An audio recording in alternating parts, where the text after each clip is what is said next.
C'est une nouvelle histoire, l'histoire de notre vie, l'histoire de notre culture, l'histoire de nos aïeux.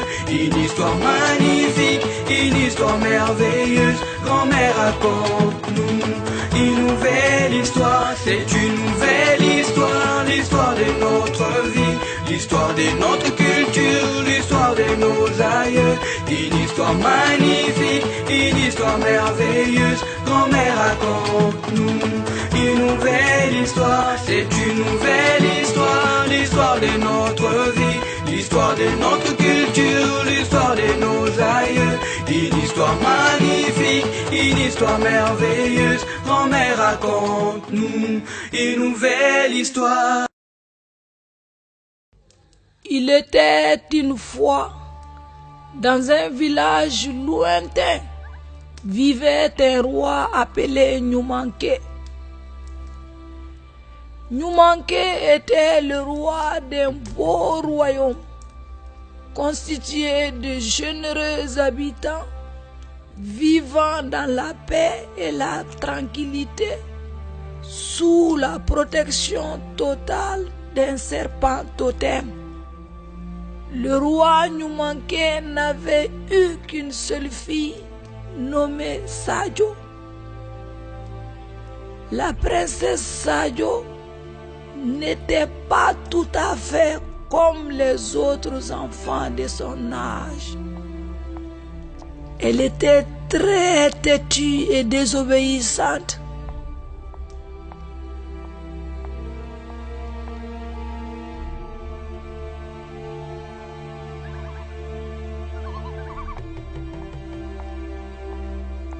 Et aussi très curieuse.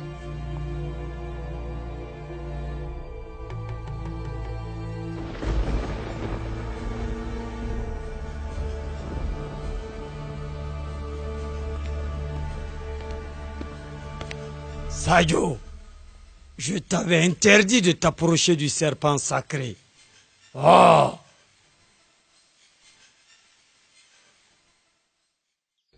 Le roi, désespéré du comportement de sa fille, fit appel à tous les sorciers de son village et même des villages voisins afin de trouver une solution pour changer le comportement de sa fille.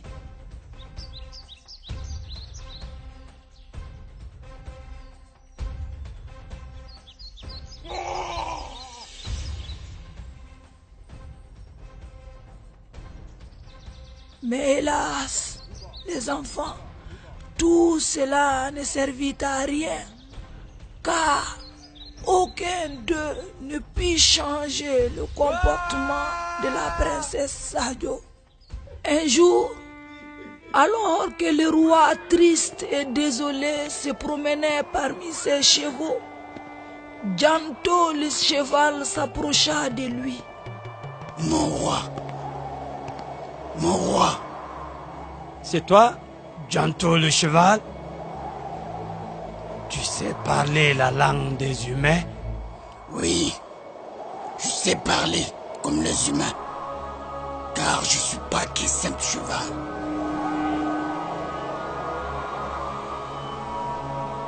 Mais qu'y a-t-il donc, Janto? Pour que tu me parles, tu m'as fait peur. Mon bon roi, excusez-moi de vous avoir fait peur. Je sais que vous êtes désespéré à cause du comportement de votre fille. Mais comment, Janto? Je t'écoute. Aucun guérisseur ou féticheur ne saurait changer le comportement de votre fille. Ce changement réside en elle-même. Pour cela, demain, j'irai seul me promener avec elle dans la forêt des deux chemins et vous verrez la suite, mon roi. D'accord, Janto. Mais fais très attention. L'un des deux chemins est très dangereux. Je sais, c'est celui de gauche. Mais comme tu le sais, c'est bien celui-là qu'elle choisira. Même si je lui disais qu'il y avait danger, elle ne voudrait jamais passer par le moins dangereux. Tu as vraiment raison, Janto. Mais je t'en prie, fais très attention. Oui, mon bon roi, vous pouvez compter sur moi. Pendant que le roi était assis sur son trône, très inquiet, et qu'il avait interdit comme de coutume à Sadio de sortir, celle-ci fit comme à son habitude. Elle appela son cheval Janto, sortit par la fenêtre et sauta sur le dos de ce dernier pour une promenade innocente selon elle. Mais quelle est cette forêt, Janto? C'est la forêt des deux chemins. Et il faudra qu'on passe par l'un des deux, car nous ne pouvons plus retourner par le chemin d'où nous sommes venus. Regarde, il a disparu. Alors, qu'est-ce qu'on fait maintenant, Janto? Nous allons passer par l'un des deux chemins. Un seul nous mènera au royaume. Donc, prenons celui de la gauche, Janto. Non, non, Sadio. Celui-ci est très dangereux. On dit qu'il y a des créatures dangereuses là-bas. Et que tous ceux qui sont partis par ce chemin ne sont plus retournés chez eux. Prenons plutôt celui de la droite. Non, prends celui de la gauche. Je veux voir ces créatures. Non, non, Sadio, c'est très dangereux. Non, rien ne m'étonne. Rien ne me fait peur. Prenons celui de la gauche. D'accord, comme tu veux, Sadio. Je t'aurais prévenu. après une très longue marche, la faim et la soif commençaient à gagner leur corps. Mais hélas, ils n'avaient plus de provisions à manger ni à boire. Sur le chemin qu'ils avaient emprunté, il n'y avait ni arbre portant des fruits, ni un cours d'eau. Tellement affamés et assoiffés, ils s'évanouirent. À leur réveil, les enfants, ils étaient surpris de se trouver à l'ombre d'un arbre et à l'entrée d'une grotte.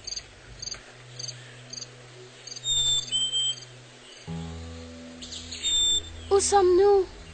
Et vous, qui êtes-vous? Nous vous avons trouvé sur notre chemin et nous vous avons amené là. Nous savons qui vous êtes, princesse, et nous vous prions d'accepter notre hospitalité. Voici le meilleur cuit de notre garde-manger. Régalez-vous, car vous êtes tous affamés et affaiblis.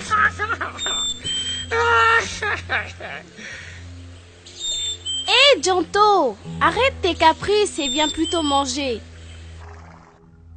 Après avoir mangé et bu, Sadio demanda la route.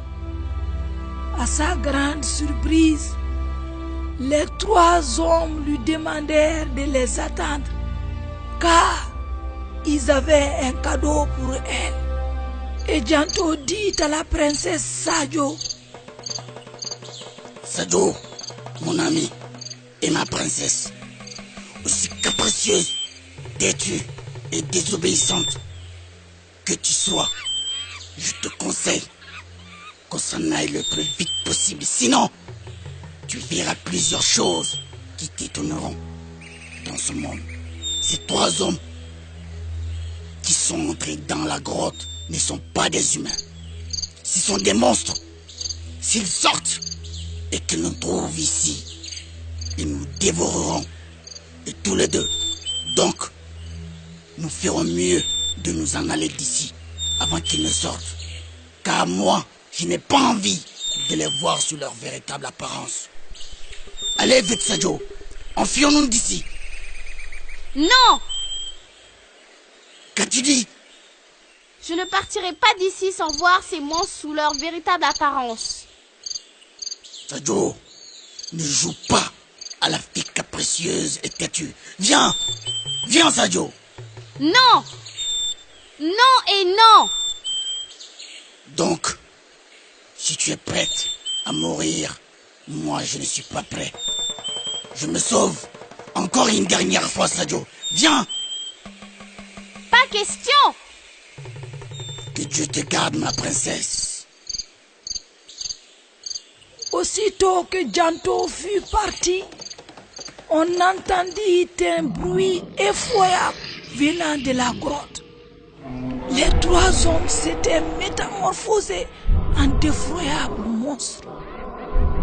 L'un d'eux s'était transformé en un tigre à 2 têtes, un autre en un python à 2 têtes, et le dernier, les enfants, le dernier en un caïman à 3 têtes et 6 pattes. En voyant donc les 3 hommes sous leur véritable apparence, la princesse Sadio s'enfuit en appelant Janto au secours. Janto! Janto!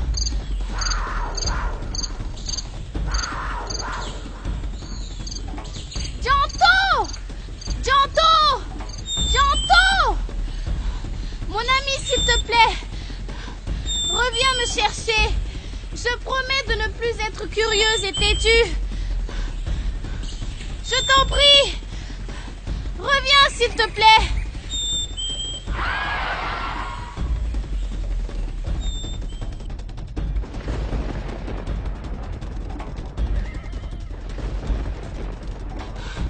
Tu ne peux pas savoir à quel point je suis contente de te retrouver. Mais s'il te plaît, va plus vite avant qu'on ne leur serve de repas. Je fais ce que je peux, princesse. Arrache 3 poils de ma queue, crache dessus, en promettant de ne plus être ni trop curieuse, têtue et désormais très obéissante. Puis, après, jette les poils derrière nous afin de les anéantir. Je promets de ne plus être curieuse, ni têtue, et d'être désormais très obéissante. Je promets de ne plus être curieuse, ni têtue, et d'être désormais très obéissante. Je promets de ne plus être curieuse, ni têtue, et d'être désormais très obéissante.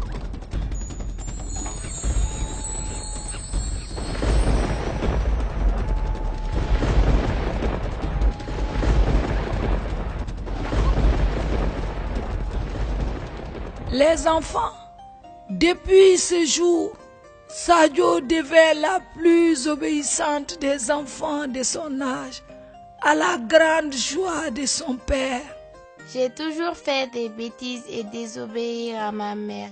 Je promets qu'à partir d'aujourd'hui, je serai aussi sage que Sadio l'est devenu. Au lieu de me le promettre à moi, va le dire à ta maman. Cela lui fera plaisir. Maintenant, il se fait tard, les enfants. Allez-y vous coucher.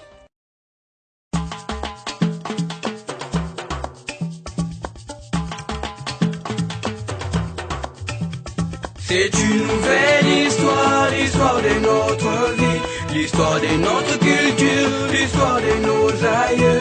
Une histoire magnifique, une histoire merveilleuse. Grand-mère, raconte-nous une nouvelle histoire. C'est une nouvelle histoire, l'histoire de notre vie, l'histoire de notre culture, l'histoire de nos aïeux. Une histoire magnifique, une histoire merveilleuse. Grand-mère, raconte-nous une nouvelle histoire. C'est une nouvelle histoire, l'histoire de notre vie, l'histoire de notre culture, l'histoire de nos aïeux. une histoire merveilleuse. Grand-mère, raconte-nous une nouvelle histoire.